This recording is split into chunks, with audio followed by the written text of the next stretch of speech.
Welcome to Beyond Our Focus. I'm Stefan, this is Amanda, and this is Breaking Prisms, where we go over Black Mirror and the Twilight Zone. Today will be the Twilight Zone, Episode 8, called... Nope. Episode 9, called Perchance to Dream, for December 18th, a fancy Tuesday. Yay! Perchance to Dream. What an interesting name. We went over this, but just an interesting name.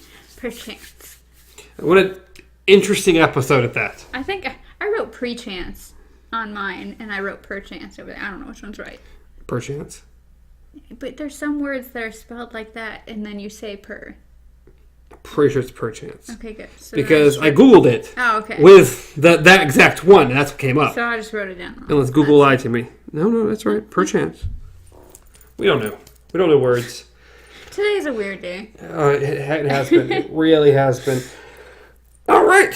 We start the episode with Edward Hull. 12 o'clock noon. Time. This is enemy. Yes, he's waiting outside of a building, and he's watching the revolving door just spin. Oh, is he watching that revolving door? People coming in and out, and he looks bad. He looks like he's seen better days. He's like sweating. He looks like he's gonna throw up or pass out or something. I would agree. Time is not his friend. No. He looks like he's either like severely drunk or he looks really badly off. Yes. So he kind of stumbles over to a wall, and some dude's like, "You okay?" To which he ignores him, walks into the revolving doors. Like shoves someone out of the way. Like literally someone's about to go through. He's like, "Nope." Oh, yeah, he doesn't care. He doesn't care. Then I think we automatically go into the office. Yes. Elliot Rathman. Yeah, I didn't write his name down. No, Doc. Yes. And his old doctor was Fred Jackson. So he walks into an area with a receptionist. And she's like, "We've been expecting you." And I'm like, "Oh, why?" Yeah, because at first it doesn't really say what the building is on the outside. You don't see the medical doctor door until after he's already talked to the secretary. So you're like, what did he just walk into? We've been expecting you. To which he just goes into the next room. Yeah. And then the note that I wrote down is that I love the score or the background music that they used for this episode. I don't know what it was. It was just very suspenseful and dark, and it just fit the mood perfectly. Like, I don't know what... There's particular scenes where I'm like, the music they chose is spot on. I loved it. I don't know. All right. It's the Twilight Zone. Okay? It's Twilight Zone. The Twilight Zone. So, yep, Doc's been expecting him too. Yes. Good old Doc.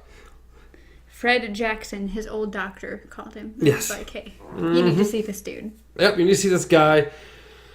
And he's like, "Well, man, you look rough. Sit down over here." To which he lays down. It goes dim. And I wrote, "Sleep time." Yes. And then he immediately pops back up. Yeah. He's like, "Nope." And the guy's like, "I thought you were going to sleep." And he's like, "I can't." "I can't go to sleep. If I do, I won't wake up." Yes. And he's like, You know how long it's been since I've slept? 84 hours. Oh, I wrote down 87. Maybe it was 87. I don't know. I just remember 84, but... 87 hours, 4 days and nights. So, that's like crack level. Like. Oh, no. Yeah, I'd go insane. Can't get by with one evening of sleep for so long. So, yes, he says that. He gets overwhelmed and is like, "I need air." Needs air. So he opens the window on the 10th, way up high on a building. Yes. Or 10th story, because it's high. And which, nowadays, would never happen. Oh, no. Windows are not allowed to open up. Yes. But that window opened right up. Yes. If you, I'm pretty sure it mentioned before that this guy is a psychiatrist, because he says, "You don't sound like a psychiatrist." Mm-hmm. So. Like, what were you expecting? Yeah. Some gray beard or a German accent? Yeah. Like, maybe. And so he puts on glasses. I've always thought about wearing a disguise. He puts on his glasses. Because hopefully everyone thinks he doesn't look like he should be a psychiatrist. Which, when I think psychiatrist, that guy was pretty much what I would think of. But different time, different. So yeah, so he definitely, like, nowadays you're in a psychiatrist's office. There's no way windows are opening at all. So No. He of course pops his head out the windows, looks all the way down. Oh, that's a long ways down. Yeah, to which the doc's over there is like, maybe we'll close this back. I was like, but I need some air. We'll turn on the air conditioner. You afraid I'm going to jump? Well, Like, I wouldn't jump. I want to live. That's my why. problem. That is my problem. That's my problem. I want to live. And if I go to sleep, I'll die. Yes. The next note I wrote down pretty much is because he's like, Doc, I'm losing my marbles. And the doc says, marbles can be found, which I thought that was actually really cool. I don't know why. It was just, you never get that reaction when people say, I'm losing my marbles, or you lost your marbles. No one ever says anything back, really. It's just like, haha. And he was just like, marbles can be found. I was like, he's cool. He's calm. He's collected. He knows what's going on. You'd hope that out of your psychiatrist. Yeah, well, most psychiatrists have a psychiatrist. Do they? I don't know. I have personally. Most counselors have a counselor. Yeah. Well, when you deal with someone else's problems for so long, you got to talk to somebody. But yes. So what was your next tip? Oh, the moving boat. Yes. Good. So we have a fancy picture which he decides to start staring at. He's like, have you ever looked at this picture? Yeah, I'd like to think so. And then he goes into some story about when he was a kid. His mother told him, well, because they had a picture similar to this. Yes. Not exactly, but similar. But if you stare at the picture long enough, the boat would start to move. There is actually a name for that, and I was going to look it up beforehand, but I did not. But it's actually, there is a name for when you stare at something for so long that it starts to move. Because I don't know if I researched this or someone told me a long while back, because I had mentioned that I get creeped out a little because if you stare like at a stuffed animal or something, or a doll, and you just kind of feel its eyes or its head start turning and stuff like that, yeah, there's actually a name for that. Yeah? And I can't remember what it's called. You have never heard that issue personally? No. I've seen things like pop into the road when I was super sleepy. But that's about the equivalent. That's all I've got. I don't think that's what there's no. I've been there. I've been sleep deprived enough to start seeing stuff in the road. No, and this, you don't even have to be sleep deprived for this to happen. No, I'm just saying me personally. That's the closest I have to this at all. The other thing, was this before or after he decided he was going to leave? Like, because he tries to leave, and he's like, you won't believe me, Doc. You're going to put me in a straitjacket. This has to be after. Okay. Because he did do that, decided to try to leave for a second, and then the doc's like, try me. Like, pretty much just try me, and then he tells him the story. About him staring at the boat. Yeah. For an hour. And finally, it did move. And then we get his little speech by, like, well, this is just him. If he focuses on something too hard, it seems to happen. Yes. And the doc, pretty much, he even says that. He's like, oh, it's okay, that's natural. And he's like, no, because once it started moving, it would not stop. Exactly. He's like, well, it's just the imagination of a young boy. Yeah. It's like, I know that. And I knew that then. But it didn't stop it. Yeah. It just kept. Any time I would go by it, I would see it moving. I'm like, whew. Like, oh. And then he goes into the story of the woman. He says there was a news story about a woman who got killed by a guy in her backseat, and I immediately wrote down urban legend. And I have had that exact same feeling. I think anybody who has ever driven a vehicle has had that, except you, because you have a cab. I've had vehicles that have back seats. I just think of your truck, and I'm like, well, I guess you could, Someone's think hiding in the something bed, to bed. but they can't really get through the window at that point. Just like, but no, yeah, it's just that weird feeling that someone is behind you, or you're gonna look up, sleep deprived on the way to work at 4 a.m. Yeah, you get that eerie feeling someone's just kind of behind you, and you're like, do I really want to look around? Not really. No one asked you. I'm just letting you know you don't want to look around. Yeah. Oh, I thought you meant you really haven't had that feeling. No. Oh, I mean, okay. you really don't want to look around. Oh, yeah, no. And then, of course, the whole, like, looking in the rearview mirror. Every time I do that, I'll look up at the rearview mirror and think something's going to be blocking out the back windshield. Like, I'll see the lights in the rearview windshield, or the rear windshield, and then something's just going to be suddenly, like, in the middle of it, and that freaks me out. Yeah, we heard that, and he talks about how he dreams in sequence. Yes, in chapters. Yeah, episodes.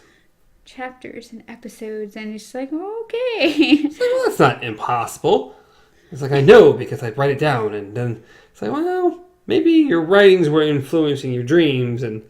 Yeah, well, because what happened to him is he pretty much, as I said, like, before, like, when he was talking about that lady, he's like, he was driving one day, and he literally focused so hard on the rearview mirror that he saw something, which is weird, because he was talking about, a guy being in the back seat, but it showed the cat lady's face. Well, we're a little obsessed with cat lady. So he really focused on that. Because this wasn't a dream. This was him focusing on the rear view. Yeah, and she popped up in the rear view. Yeah. And then he crashed. Yep. He realized he was on the wrong side of the road. People are honking at him, and he's just like, whoop. Some interesting scenery / graphics in this. Yeah. How they go about doing it. It's like, it's really interesting.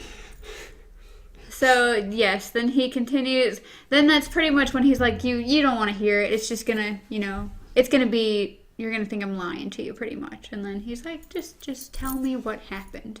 And that's when he goes into the talking about his dreams. First dream. Yes. Now, why does he refer to her... Why is she referred to as the cat girl? Because she has fancy makeup on? That's... a leopard print... Well, I don't... which is weird, because when she was originally dancing, I could have swore she was wearing a leopard print. She was. And then suddenly she's wearing the sparkly... Yeah, no, they switched. It's a dream. Things happen, okay? I guess. Yeah, she's wearing leopard print, and she got some fancy eye makeup on. I'm like, you're at a carnival, you're talking about a cat girl, and the best we can do is makeup and leopard print? See, that's the thing. At first, I thought it was a freak show. Like, she was going to be a cat girl. That's what I was thinking. But I actually think it was kind of like a burlesque thing. Because the announcer guy was talking, we have blondes, we have brunettes. So I assume it was some kind of burlesque, dance kind of thing going on inside. And she was just the teaser. Cat girl. Yeah. Good old cat girl. So, yes, he's at this carnival, and he describes it as the carnival of nightmares. Like, that's... pretty much the carnival out of every nightmare, and you're like, if I'm dreaming about a carnival, it's a lot creepier than that. Like, it's just... I don't think I've ever dreamed of a carnival. But, and then, yes, he's trying to shoot at a little shooter gallery thingy and gets stopped by the announcer man. Just drawn into the whole, her dancing. Yeah, her interesting little dance she throws out there. Yes. To which he says he has to pry himself away and leave. Yes, cat girl Maya. Good old Maya. So he runs away and sits down. And then she just shows up in her fancy dress. Really fancy dress. Yeah. And it's like, well, why did you run away? And... It's like, I just felt like it. Well, that's the thing, is that, was that the end of the... Because did he describe 3 dreams or 2? I think only 2. Because I could have swore that was one of the times he woke up, and then, I don't think when so. When he went back to sleep, he went right back to that, and she's like, "Well, why did you run away?" I don't think so. I think that's all just one sequence. Because it ends like not too far from this. They talk for a second, and then she convinces him they go to a little fun house. Yeah. One thing we forgot to mention is he has a heart condition. He does. It's very important to this episode. Yes. At some point, I don't remember exactly when, he mentions he has a heart condition. He says that pretty much he has a heart condition. He's known about all his life pretty much, and he was told he wasn't supposed to get excited about anything, like too much excitement. And so when he got in his car accident, the doctors are like, dude, you're on your last string. You kind of got to stop, just slow down a bit.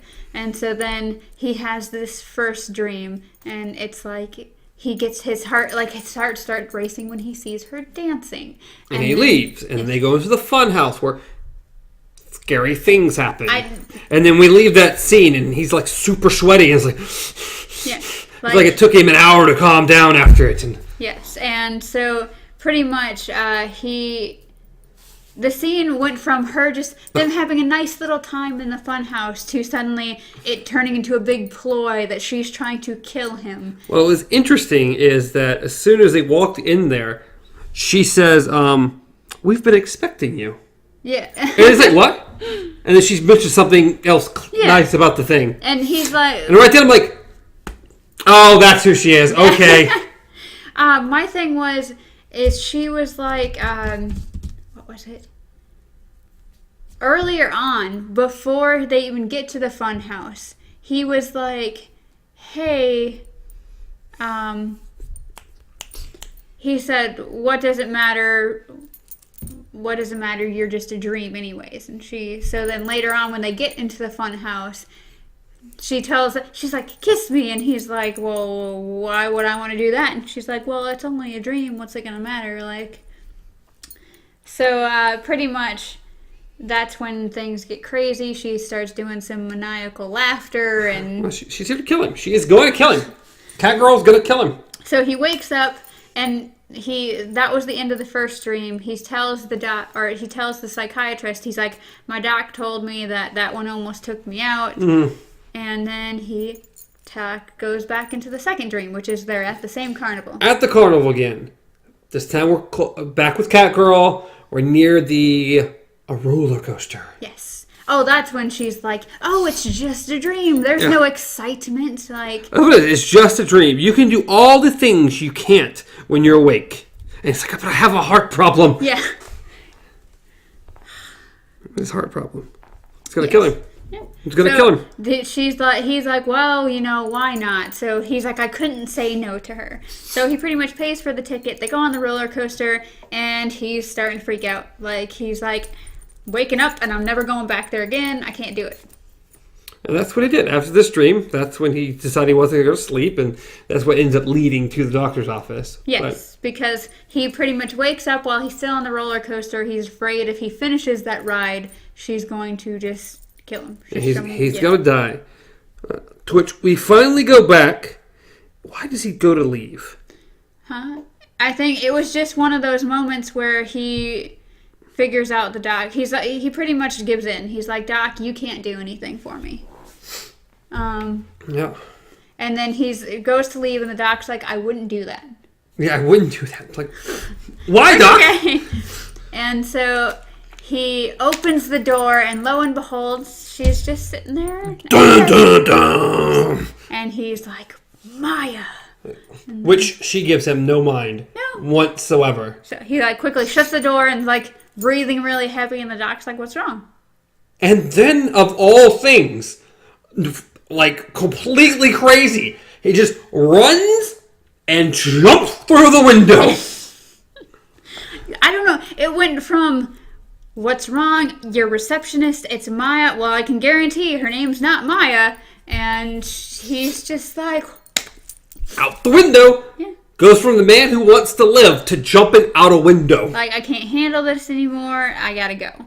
So jumps out the window and just pans back to the dock, and he's just casually just sitting there like nothing happened. And you're like, the fuck? Yeah, he doesn't seem concerned. Yeah. He gets up and he calls Mrs. Thomas into the office, to which they walk over to good old Hall, who's just laying on the couch like he was in the very beginning of the episode. Yep, and he takes his wrist and feels for a pulse and goes, well, he's dead. He's dead. I saw this the whole episode. Yeah. It was so obvious it wasn't even funny. I still liked it, though. No, it was decent. And then pretty much just... that was it. That and the last little thing it says, well, at least he died peacefully. Yeah. I don't know how peacefully. Yeah. My last note was the narrator saying that in a dream, 1 second can be a lifetime. Mm-hmm. Which reminds me a little bit of Inception. Yes. It's like me and you both wrote down what the next episode was. I wrote a description-ish. Oh, there we go. I didn't feel like writing the description. Okay. So yeah, it was an interesting episode, to say the least. Yeah. I liked it because it was different. It had a lot of different things going on. And yes, there were obvious things, but at the same time, I don't know. It kind of had a nice flow to it compared to other episodes that we've seen. It wasn't bad. It wasn't one of my favorites, but it was good. It was good. What is your favorite one then? What we've seen? I don't even know. Because you said one of my favorites. Well, then which one's your favorite? No, I said this is not one of my favorites. Yeah, and I said then which one's your favorite? I don't know. I'd have to remember which ones we've seen. What the fuck? I don't remember which ones all the ones we've seen. Anyways. I don't remember. So So your overall view was eh. It was fine. It was fine. Was it great? It wasn't bad. It was a perfectly middle of the road episode. I don't know. I've liked it better than some episodes we've seen. So, like I said, not bad, but not great.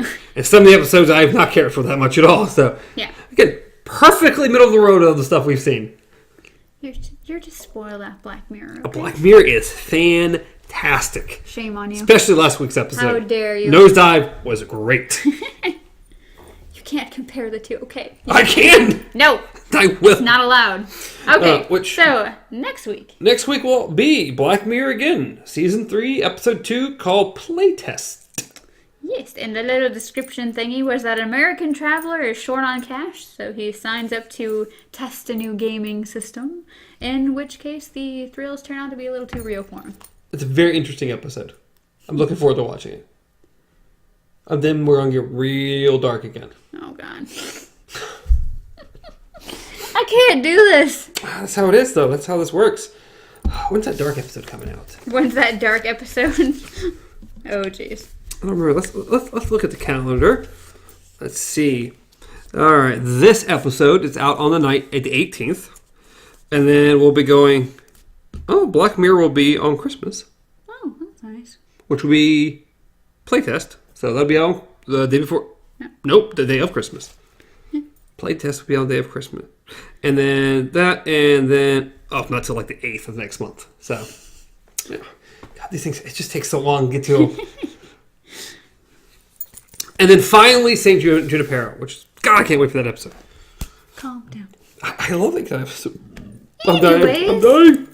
I'm pretty sure I'm dying. He's gonna go die over there. Yep. Till, I don't even know what's going on. As always, you can reach me at Stars Untraveled. You can reach Amanda at Casey Pup. Reach the show at Beyond Our Focus on Facebook, Twitter, Instagram. Don't bother reaching our show. YouTube podcast services. Don't do it. Oh, please check out the other shows. Check out the comic. We really like the comic. We'd appreciate you checking out the comic. They're short, like a couple seconds. If you like those things, retweet them. Instagram. Is that a thing? Instagram. Can you repost an Instagram post? I forgot what it's called. Is that a thing? You can share Instagram posts. Can you? I don't know. I don't use Instagram hardly ever. I've shared our Instagram post to the Facebook page. Sure. Share Instagram. Share Twitter. Share it on Facebook. Watch the video if you want. I put a little time into that. It's something. Just don't watch this video. Alrighty.